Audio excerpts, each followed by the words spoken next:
we have another solo episode this week with me, just Daniel. This one, this is one that I'm doing kind of special. I didn't, we have guests for I guess next week's episode that'll come out.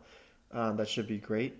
But I wanted to cover, well, I, I figured this is kind of maybe a hot button issue for maybe people around my age, but there is a new, maybe not issue, but there is a new TV show out on Netflix.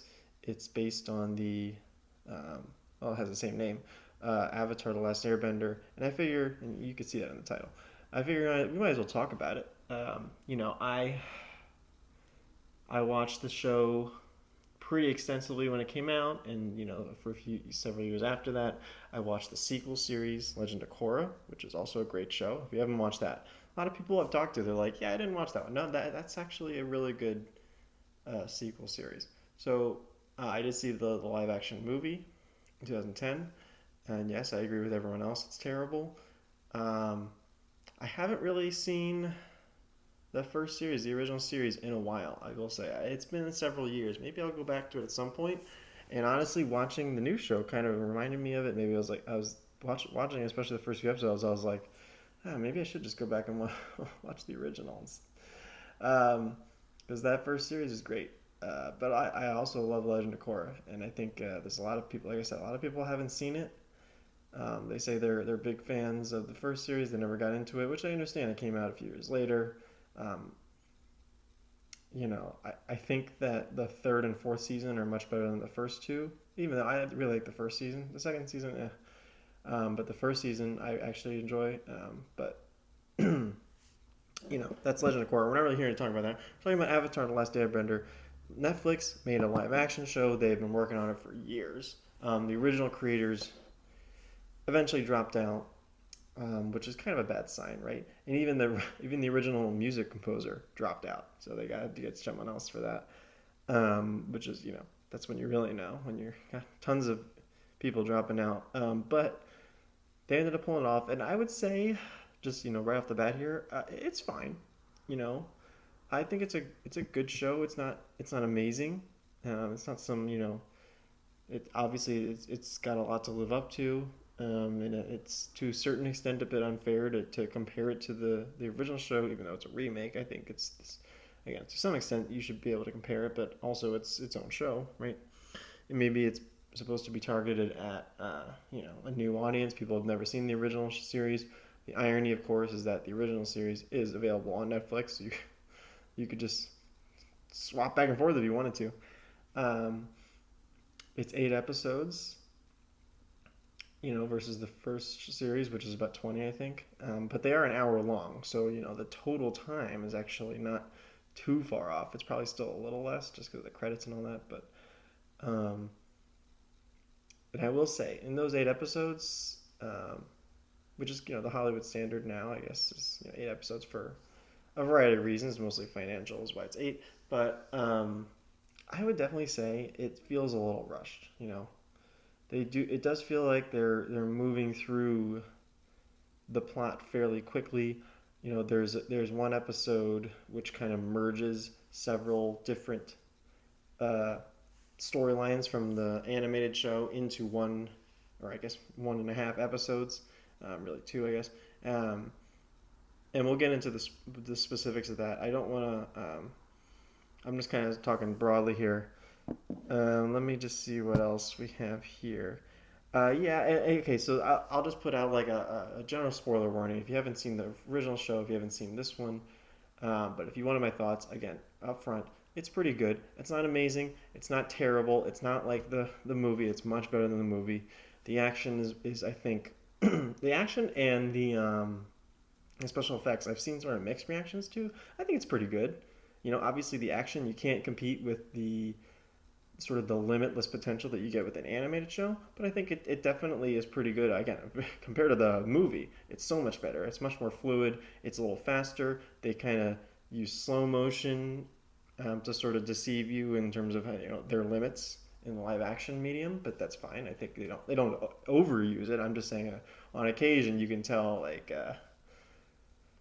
it seems like they needed to use it at certain points, but I think it's actually fairly well done. It looks fairly organic and natural. And then yeah, the sets, or the quote unquote sets, the the computer generated sets, actually look pretty good. There's some that are like, oh, that's definitely just nothing. They're standing in front of a giant screen, but the others look pretty good, and like the towns that they go to, I think are actually fairly well done. Um, but overall, yeah, I'd say it's fine. If you have never seen the original series and you start out with this one, I think you'll enjoy it. It does kind of start out a little slow, but it does pick up pretty quickly, and the characters kind of come into their own more. And we'll get into that later. But yeah, I think all the characters really, or all the actors, I should say, really become their characters as the season goes on. And it's opposed to the beginning, especially the first episode, it's a little clunky. But I think they really do a solid job, especially toward the end of the first season. We'll see if there's another season. It hasn't been officially picked up for a second season, so we'll see. Hopefully, they can do the whole series. I'd like to see. Anyway, yeah. So we talked about the characters. Um, Yeah, I think it's fine. It's not horrendous. You're not going to be bored by it. If you've seen the original show and you want to watch this one, um, I don't think you're going to be super disappointed. I think you're going to say, it's fine. Not as good as the original, but it's fine. And I think, yeah, I would be curious. Again, I've seen the original show a lot. Again, it's been a few years, but I'm fairly familiar with the source material, I guess. And so I have obviously a different perspective than if you're coming in completely blind. But again, the irony, of course, if you wanted to, you could just watch the animated show. It's on the same platform. You don't even need a different streaming service. You just go back to, honestly, probably at the end of each episode, they might even I didn't check. I didn't look that carefully, but they probably recommended the Netflix is probably like, do you want to watch the animated show now? And again, I think Korra's on Netflix as well. I would watch that as well. Anyway, so that's like the non-spoiler thoughts on it. I'm gonna get into some specifics. I have some notes about like certain episodes and then some more broad stuff. Um, because yeah, again, it's something that really I synced a lot of time. Sank. I sank a lot of time into this show and the lore and all that when I was probably middle school and high school is when well, probably not high school. High school would have been Korra, so really like middle school, and I guess to some extent elementary school when the first show came out. So yeah, it was right like definitely my time. So or it was definitely made for me. I'm the exact audience almost exactly. Well, I was a little older than when Aang was, but anyway, we'll get into that. So let's talk about the individual characters. Aang, I don't I don't have the list of the actors, and I don't want to list some versus others. But so I'll just say the character, and you guys again. I'll say all the actors did a pretty good job. Aang, I think, again a little clunky at the beginning, but you could tell he started to figure it out. Same thing with Katara. She really wasn't given too much to do in the beginning. I think that was the biggest issue. And then she, as she sort of develops her water bending abilities, you can see the actress really get into the role. Sokka was great from the start. He's been I know a lot of people have been talking about how he's kind of the highlight of the live action version, and I would agree. He's great. There's some talk, if you want to go online, depending on how online you are, right? There's some talk about how they took out the sexism part of his personality, I'll say, but I think they handled it okay. I don't think I understand that was a pretty big part of his first half of season one, or book one if you want, of the animated show, but they still provide that similar character growth in him, especially when they go to Kyoshi Island, which is a big part of the animated show, and also a big part of the live action show. They still show that the vulnerability within him, and sort of what he's hiding, or what the facade that he puts out, and what he sort of hides behind, and they even mention he uses jokes to hide behind to hide from situations that he's afraid of, and they really do a good job, I think, with him, and the actor does a great job with Sokka. uh, Zuko and Uncle Iroh, also great. that relationship. There's an episode in particular. I don't remember exactly. I think it's the Mast. I think it's called Mast. It's episode 6, maybe 5. Um, that's a great episode where you get to see a lot of the, they do a lot of the flashbacks with him, with Zuko and Iroh. Then um, that dynamic obviously is a big part of the first season of the first show, of the anime show, and it's likewise a big part of the live action show. And it's really the emotion. I feel like the emotional center of, or Zuko's journey as sort of this villain slash anti-hero. Again, spoilers. uh, and well, even in the first season, you see he saves the Avatar, and you can see he's sort of been brought into this situation and been manipulated by his father. And we'll get into the Fire Lord in a second, but he's sort of a victim of a lot of the circumstances that he's in, and he really needs to. And if they do a season two, I assume that in season two they'll sort of start to try to hone in on what they captured in the animated show and how he's sort of trying to figure out who he is. And I guess really that's more in season three, but figuring out who he is. And Iroh is obviously great as a character, and the actor who plays Iroh is just, I think, nails him pretty well. The cringy humor and the wise remarks that he provides, and the guidance that he gives Zuko, almost like a surrogate son, if you will, right? Because of what happened to Iroh's son, and how Zuko's father treats him. So let's talk about Ozai. I will say I think a pretty uh, a pretty good change from the animated show was including a lot more Ozai, Firelord Ozai, and Azula in the first season of this show. Right, in the animated series, you don't see Azula until I think she's like a post credit scene in the first season, at the end, the last episode of the first season. And Ozai, you don't see his face until the second season, I believe. So they're really not huge characters in the first season of the animated show, but and that seems more like, and not that they didn't have a plan, but the original creators, I don't think, knew completely where they were going with the character, or with both of those characters, really. I think they knew that the Fire Lord was going to be the big bad, and they knew Azula was going to kind of come in at some point, but I'm sure when they were first pitching the idea, Azula was not a huge uh, part of the show until they sort of started to figure out what she could be and how they could develop that. And so the live action show has the advantage where they know how it's all, how the original series plays out, how Azula comes into it, how she factors in, and how the fire, or what the Fire Lord becomes, Fire Lord Ozai, I should say, becomes. And so they try to work those characters in earlier. Fire Lord Ozai, you see him, I think, in the first episode. I think he shows up. Maybe not. Maybe it's the second episode. And Azula too. She shows up very quickly too. I was like, oh wow, we're already pretty much. She doesn't do much. Both of them really are more standing on the sideline. You see them in flashbacks, right, where you see where Zuko got his scar. Um, so you do see them, but they're mostly hanging out in the Fire Palace, Fire Nation Palace, whatever you want to call it.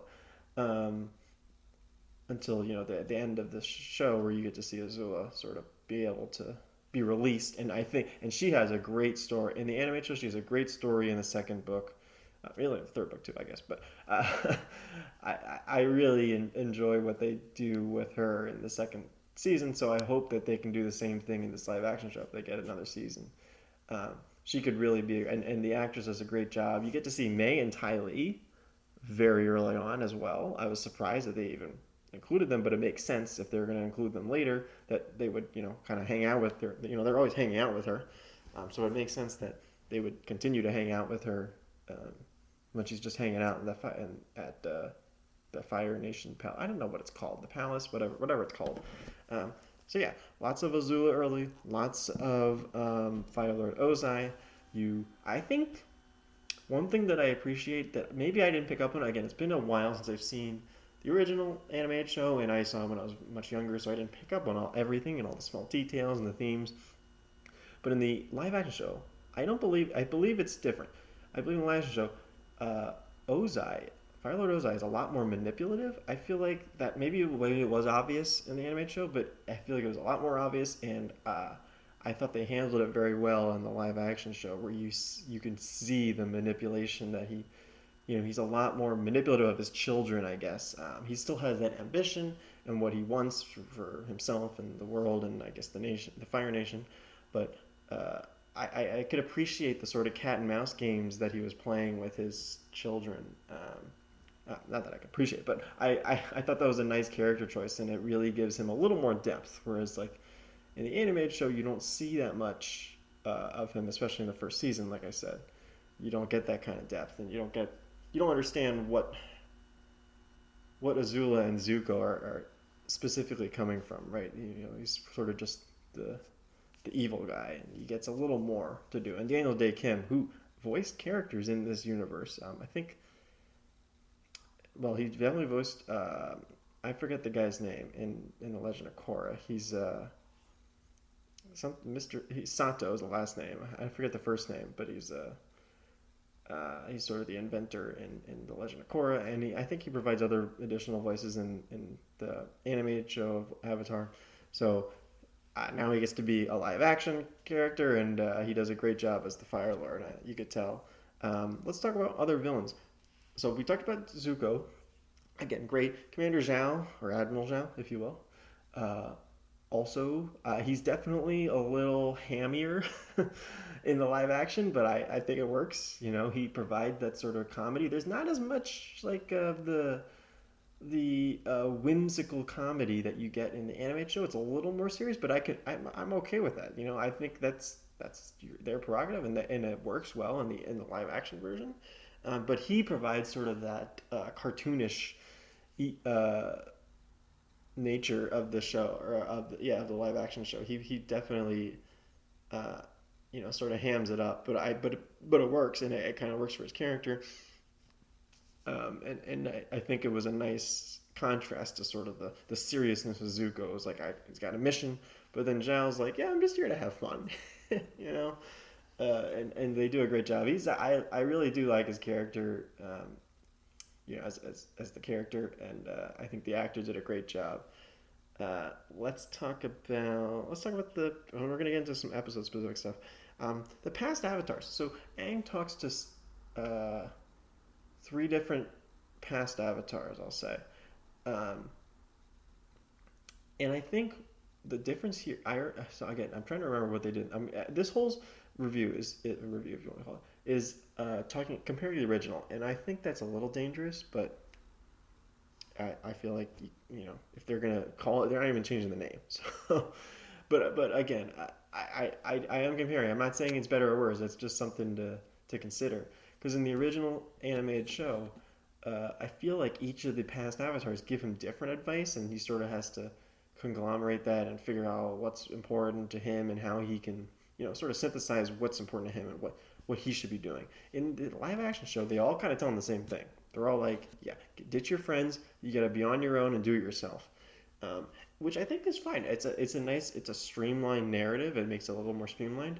It gives him, it provides a little more focus, and obviously what he learns in the end is no, he should. I mean, that's fine advice, but he should do what's best for him, not necessarily what worked for other people, right? He should, for him, he's better off leaning on his friends, right? And so that kind of works well. I think that actually clicked well for me in the live action show. So, a slight change, but I think it actually works really well. I will say they were like very, other than Roku, they were even Roku to an extent. The past avatars were like kind of aggressive toward him. They're all yelling at him. I'm like, wow, a little much. Although Roku, I will say, a little more comedic. I don't remember him making jokes in the animated show. And this one, he's doing like a stand-up special, and I was like, oh, okay, well that's a neat change. I mean, it's fine. Again, I'm not saying any of these changes are bad. I'm more just highlighting what's different. And some of them are bad, and some of them are better. Again, some of them I kind of liked Roku being a little more comedic. This one I feel neutral about, this change. But just something interesting. I was like, oh, it was unexpected. I did not expect Roku to be testing out jokes. So let's talk about some episode specific stuff. So yeah, so here's so episode one, and again, I mentioned earlier in in this podcast episode that some of it felt very rushed, and you could kind of feel that, especially in episode one, where they had a flashback. It was so rushed that they flashed back to earlier in the episode, right? Like it's almost like it felt like that should have been like 3 episodes later, and then you flash back. I'm not going to specify what, because first of all I don't remember, but because I just wrote down the flashback. I don't remember specifically what it was. Um, but yeah, there was some of that like flashing back to earlier in the episode. It's like, is the show trying to hold my hand because I can't remember, or is it that it's a little bit too rushed and they needed more time, they needed more episodes to flesh this out? I think it's a little bit of both, right?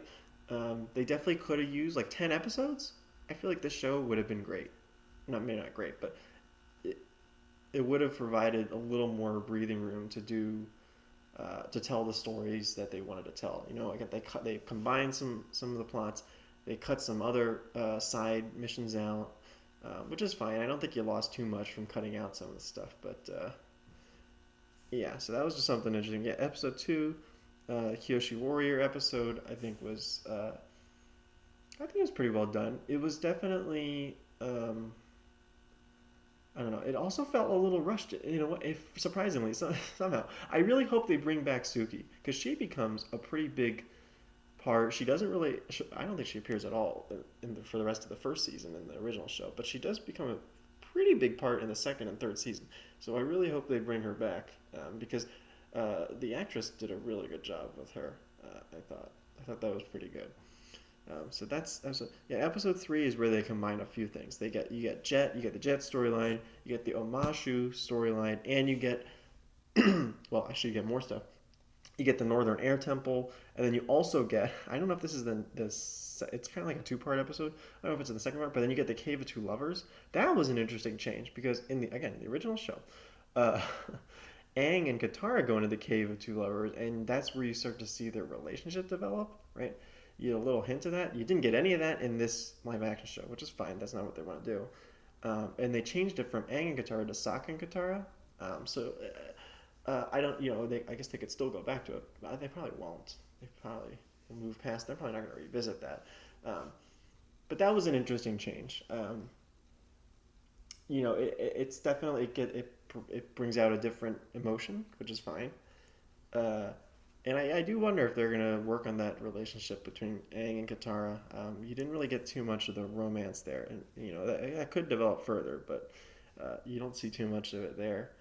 Yeah, the Northern Air Temple episode, which is when you get you get sort of the the guy um, who's making technology for the Fire Nation in secret, and then you get that's where you start to see the hot air balloon, and you saw a little bit of that in the at the end of the season, and I hope they develop more because one of the interesting sort of through lines throughout the whole series is sort of the development of technology. You see that kind of in real time, where the Fire Nation gets airships by the end of the show. So I wonder if we'll see if we get more seasons. I wonder if we'll see that in the live action show where you start to see that technological development to the point where Legend of Korra there's a lot of technology and more modern technology I'll say developed. You get cars and things like that. So that I found fascinating just as a person of science I'll say. Uh, so yeah, and then you get the jet stuff, which felt a little honestly it felt a little shoved in. It felt a little. I don't know if you needed it. I don't know. Maybe you could have done a separate episode or worked it in somewhere else. Jet does again. Jet's another character who comes back in the second season. We'll see if he does. I wouldn't be surprised if they just move on past completely. Then you get the Omasha stuff, which they completely changed how Aang and King Boomy interact. In the original show, it's sort of held as a surprise that the king of Omashu is Boomy. Oh man, there's a sirens going off. You know what? We're just gonna push through it. I don't even know where those sirens are. There's a.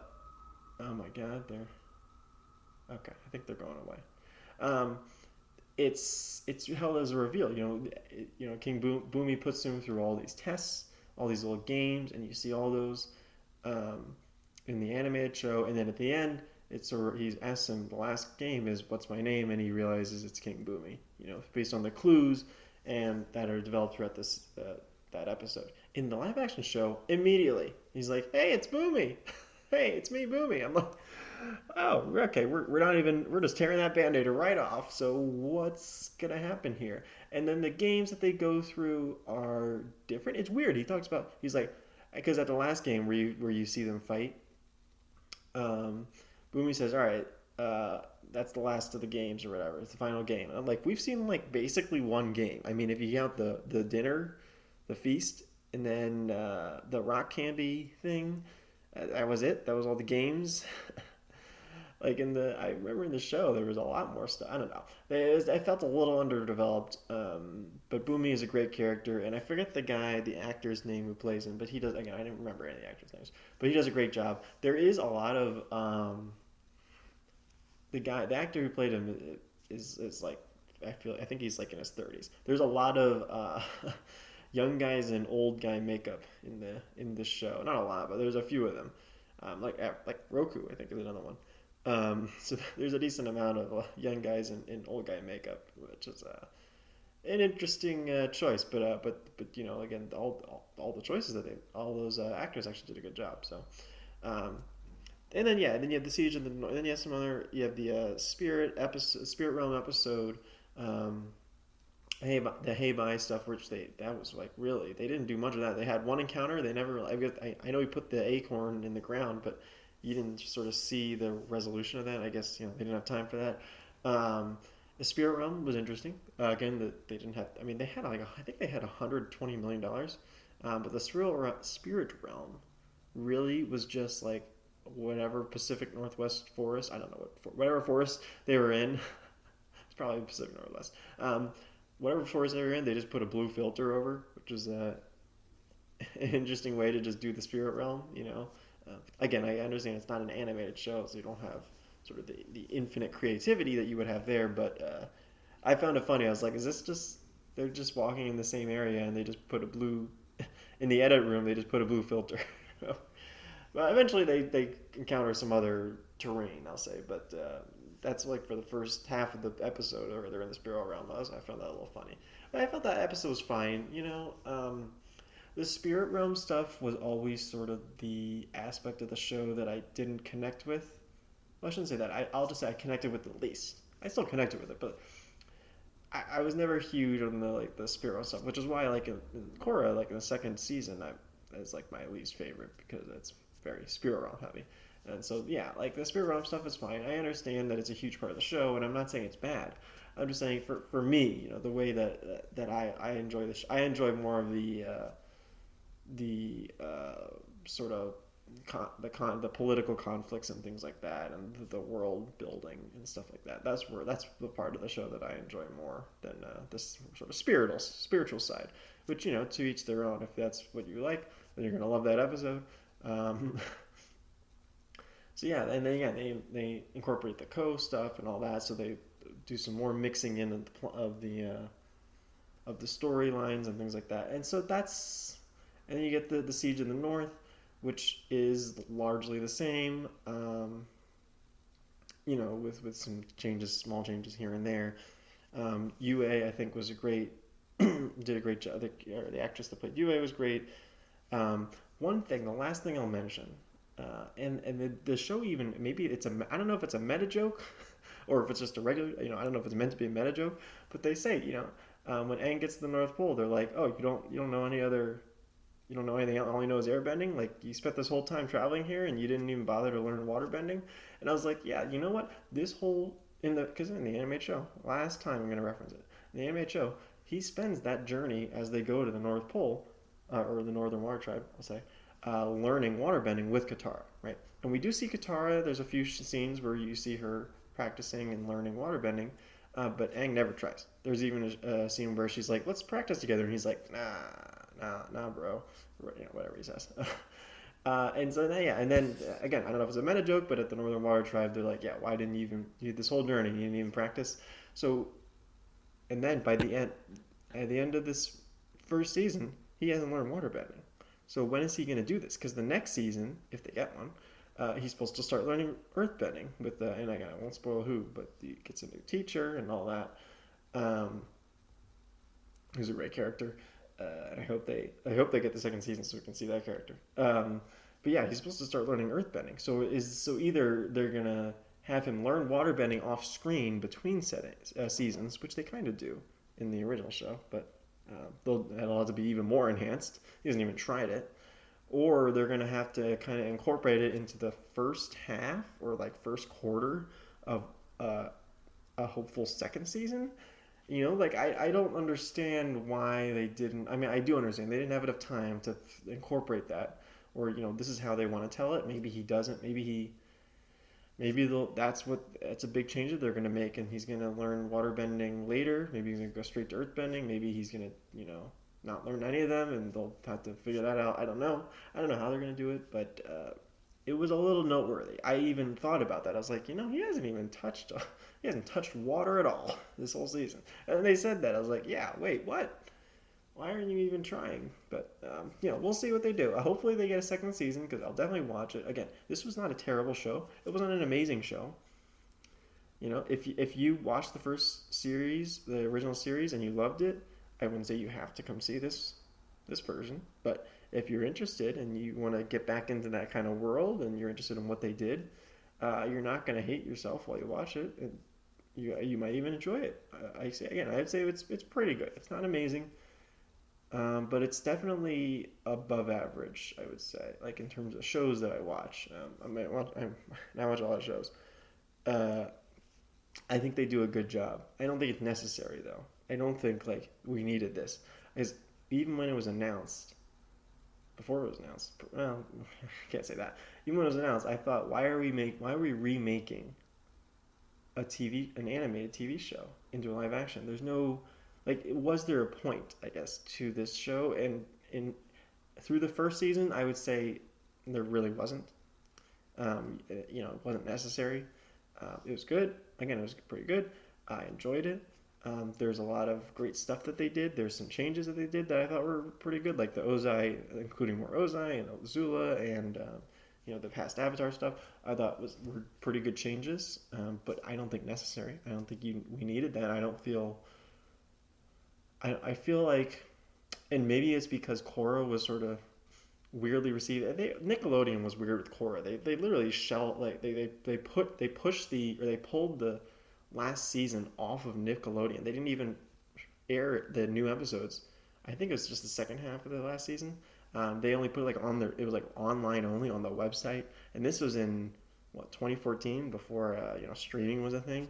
So it was like you had to go to like Nickelodeon.com or something and watch it there. I remember like watching that second half of the season. Like I had to go onto a computer and watch it, which at that time was crazy. Usually you would just put on cable and you'd catch it on cable.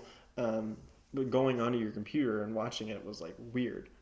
Watching a TV show that was on cable like months before, and then they're like, nah, never mind, it's going to be on on the website.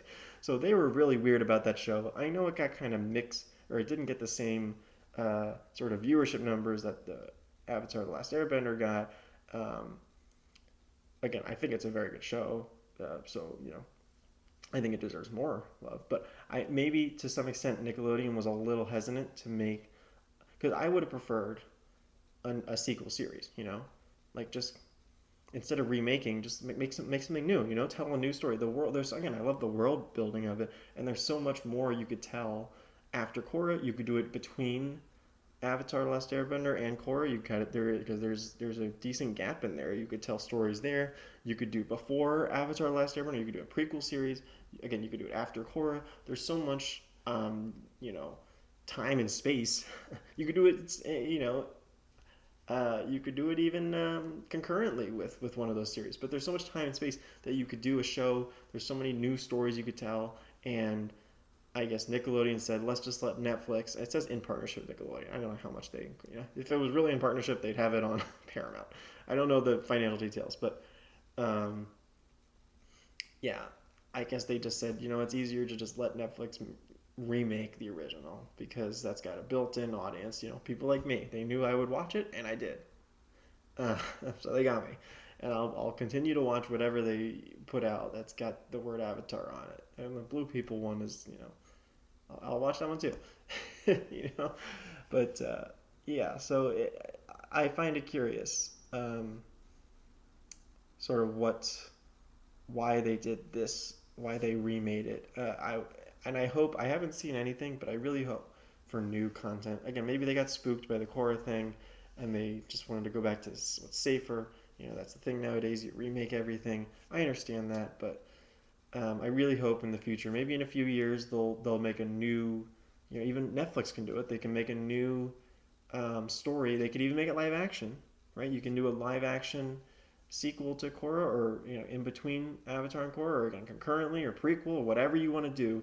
There's so many stories in this world that you could tell, uh, that I really, honestly, it's a little frustrating that the third project they do in this series. Well, okay, if you count the movie, yeah, they have an original series, then they had a sequel series, which was great, and then they had a live action movie of the original series, and now they have a live action series of the original series. Like, do you see? Like, it's like we're just trying to remake the same thing. Let's do something new.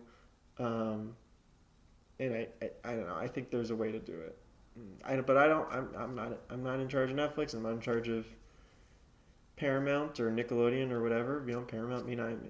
So Paramount may even get. Maybe they'll sell off. Maybe they'll completely sell off the project, which they might have actually done that. That's why Netflix did it. Anyway, those are my thoughts on the Avatar TV series. Uh, so I thought I would talk about it. Again, if you're around my age listening to the show, then you're pretty familiar. You probably are pretty familiar with the original series, and so I figured I would talk about it. I watched the whole. It came out on a Thursday. I forgot. I had it on my notes. I was like, okay, remember to watch the show on that Thursday. I completely forgot until the Friday. I was like, I completely forgot. I like one day, and Friday I was like, oh shoot, the show's out, and I pushed through it for this whole weekend, and I got you a review out. You know, so yeah, I would say it's only 8 episodes. They're not even an hour each. The longest one is probably like 57 minutes. The shortest, they're between like 45 and 55 minutes roughly, um, and there's 8 of them. So it's not too bad. You can easily do it in like a couple days. Like, I mean, I did it in a couple days, but I have no life, so maybe that's a bad example. But yeah, pretty good. Again, would I recommend it? I would recommend it, but it's not like you need to go see it right now and watch all 8 episodes like I did. Like, you don't. It's not super great that you have to go see it, but definitely pretty good. Um, Not like a complete disaster. And again, if you're comparing it to the movie, then yeah, then it's a masterpiece if it's compared to the movie, because the movie was just terrible. The movie was an example of what not to do, right? In terms of doing like a remake. This series largely was sort of what to do, but how are you going to live up to the original? So that's the series. And that's the podcast. Again, next week we'll be back. We have a couple of guests, unless it falls through. It could fall through, and then I got a lot of egg on my face, and you're going to hear another solo podcast. I'm watching a couple movies this weekend. Maybe I'll talk about them if we have to. Baseball's coming up, so we might do some baseball stuff. But let me know. Leave some comments. Leave comments on this episode. This episode's going long, much longer than I thought it would go. But yeah, leave some comments. Let me know what you guys want me to talk about, who you want on the show. If you have some dream guests, we'll try. I'll try my best. But yeah, that's the show. So bye.